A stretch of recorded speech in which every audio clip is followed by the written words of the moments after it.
And now, Chapter 12, Externalities. Let's imagine a market for, gosh, I don't know, what do you want?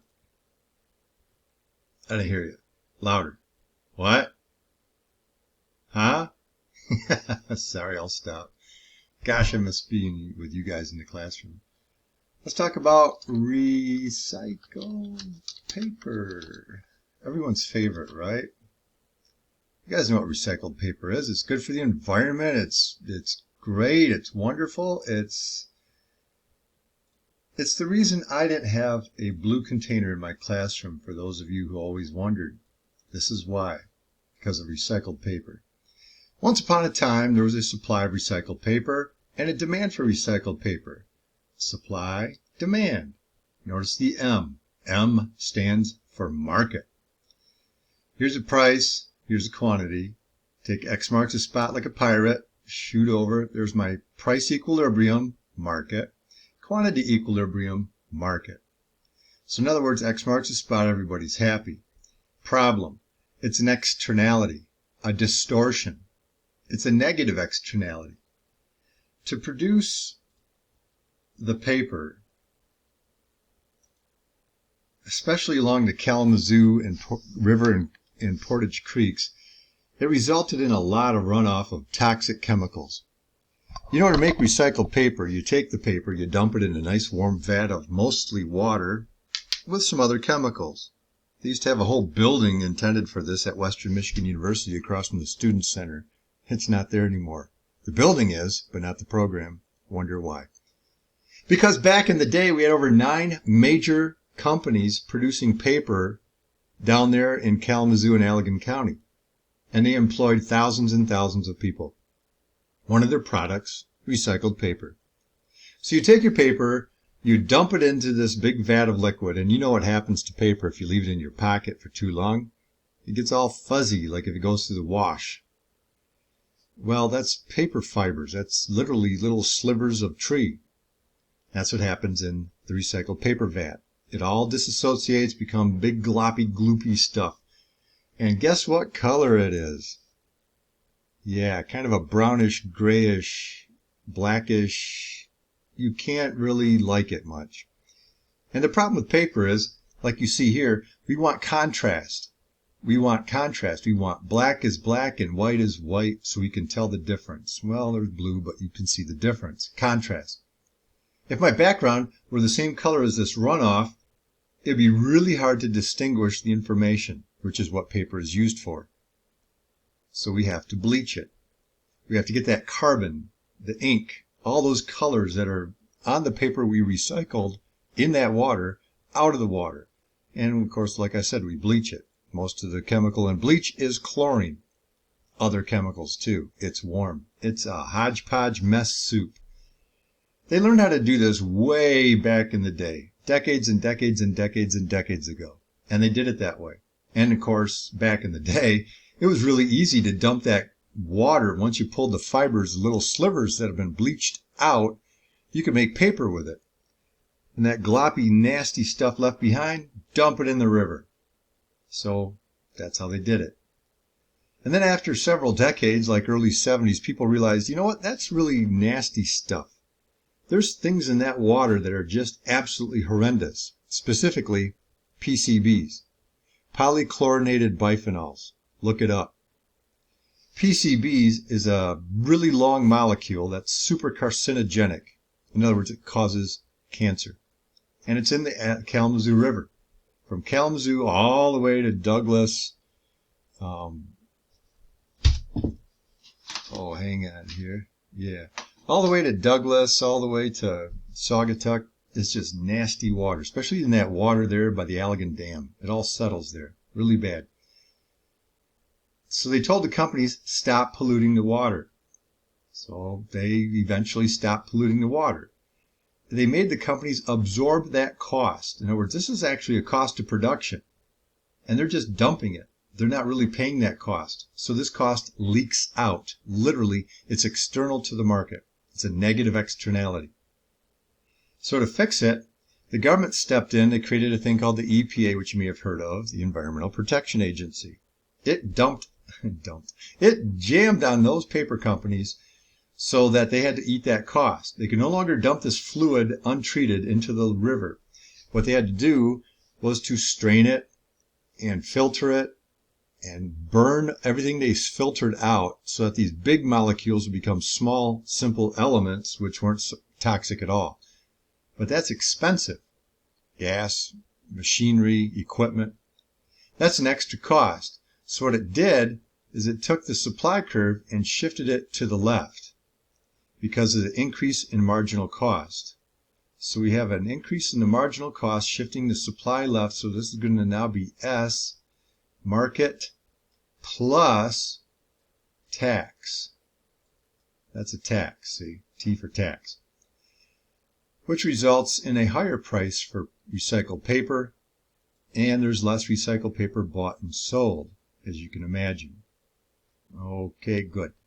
So we get ourselves a P, E, M, and T for tax. And we get, there we are, and we get a Q, E, M, plus T for tax. This is really hard to write with this mouse. Plus it's remoted and laggy. So it's the result of putting an external cost back into the market. Well, supply will shift to the left because of a change in marginal cost. There we go. It goes up. There's more marginal cost. So the supply curve shifts left. New X marks the spot, results in a higher price and less of it bought and sold. Now, for anybody all about the blue containers in my classroom, I'm not against recycling. You should see my garage. I've got recycling stuff everywhere. I'm talking about recycled paper particularly. If we're using it to make more paper, that's ridiculous. It's cheaper and better for the environment just to chop down those scrub pine trees like you see in eastern UP and make paper out of those than it is to recycle paper. However, if you can prove to me that that paper in those blue containers to be recycled is used to make blown insulation for homes and such, if you can show me it's used to make that brown paper towel in the bathroom, if you can show me it's not used to make paper that's bleached, then I might get a blue thing back in my classroom because that's good for the environment and the economy both. Because as it was, recycled paper was just terrible for the economy, made Kalamazoo the most polluted river in America at one point by the EPA Superfund site. Check it out. You may notice that as you drive over 131 Kalamazoo River by Plainwell at Seago, you can see the river clearly in the banks. Back in my day, you couldn't tell there was a river there because it was trees, trees, trees everywhere.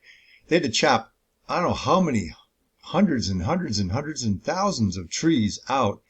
Then they dredged up that muck and brought it to a toxic waste site, either Muskegon or Detroit or both. Super, super toxic muck. And they stirred it all up. And, of course, that went downstream, too. That's why you don't want to go canoeing or kayaking in the Kalamazoo River even today. That's a negative externality. Cost leaks out. It's external. Third party picks it up. You and I not being able to use the river. So we make a government fix it by pushing the cost back into the market through taxes and regulation. So supply curve shifts left, higher price for recycled paper, and less people buying and selling it. That's applying basically to any externality that's a negative cost leaking out situation. Which then brings us to our next story, a more positive story. Kind of like what you may have seen, oh golly, just Google it. Khan Academy, there are many cool videos that have it. A positive externality, but still not so good. It's a market imperfection. It's not working right. A market imperfection, just not working correctly. So let's talk education because that's the one that we like to refer to, especially in the packet, I believe. So that's our title. It's really hard to write on here. Now here's a market all by itself operating at an equilibrium. There's no surplus. There's no shortage. Everybody seems to be happy, but it's got benefit leaking out. When the benefit leaks out, we want to put the benefit back in because who is paying for the benefit of the market? Yep, you and I, customers. When we buy something, we buy it because of the value we want compared to the price it is. So we want all the benefit or value that we're buying. Well, in a positive externality, some of that benefit leaks out. There's lots of examples, like if your neighbor puts in a really nice landscaped yard and you can see it from your house, you didn't pay anything for it, but you enjoy it. That's a positive externality. Education is a huge externality where people benefit big from it that do not pay for it if we left it alone. In other words, if all of you had to pay tuition to attend school, your family would pay the tuition because you benefit from it. But more people benefit from it than just your family. The old lady living next door, like I say in the packet, she benefits too, because now you'll make smarter, wiser choices and decisions. You'll be more valuable. You'll be a bigger, productive individual in the economy. There'll be nicer things. In other words, you'll pay her Social Security tax so she can buy food and drugs or whatever. So we want to put the benefit back in the economy by having other people who benefit from it pay for it too. And of course, we go to our number one third party, government. This is not operating efficiently. So what the government does is they step in and they basically increase the income. In other words, do you pay tuition to attend Hopkins? No. The taxpayers pay for it. So I'm going to add, that's supposed to be a big D here, so I'm just going to make it a big D. So demand curve shifts to the right, and now we notice we got market plus subsidies. Subsidies is when the government gives money to an operation. In this case, to us. They pay for education. It results in, it's like a change in income. Demand shifts to the right, which results in a higher price. Just look at college tuition if you don't know what I'm talking about, which gives us price equilibrium with market plus subsidy. And we get more people becoming educated, which is good for our society, economy, community, fill in the blank. That's when a positive externality is happening. Benefit is leaking out. It results, when we get fixing it, it's like a change in income. It's not actually a change in income. That would be another thing we might discuss in a moment. We don't have time. But it results in an increased price for education, but there's more people becoming educated and more of a quantity supplied of education. Or supply did not change. We just moved along it because the price changed.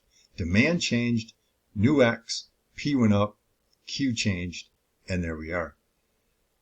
Now, this would be similar to if they give vouchers. With this COVID lockdown, corona disease situation, a lot of people are learning at home like you are, and they're figuring out, you know what, this isn't so bad. I can actually do better this way. Unfortunately for Hopkins Public and most every other public school, there are going to be fewer students returning because they like this new option. What if the government, instead of giving that $7,000 plus, $8,000 actually, per person to Hopkins, in your name, what if they gave it to your parents in your name, and your parents could spend that $8,000 per person on anything that's educational that qualifies? I mean, it could be online courses, it could be a private school, it could be a charter school, it could be Hopkins Public, it could be Wayland, it could be Kalamazoo Christian, Hackett, I don't care. Some other place that you could take this gift certificate to. That would be the same effect of taking the benefit and putting it back into the marketplace. It's funny how that's so political. The idea that you or your parents shouldn't have the choice as to where that money should be spent. And yes, I'm a public school teacher. And yes, if we had vouchers or gift certificates or whatever you want to call them that people could use to get schooling, I would probably be hurt by that because I would have fewer students. Eventually, it might result in fewer positions in my school, perhaps even mine. But overall, for the economy, it would be more efficient, and it does give people more choice. So here's a positive externality. Demand shifts to the right, higher price, more provided. Basically, it's like a change in income because a third party is picking up and pushing it back in. The government is fixing an imperfection. That's when benefit leaks out.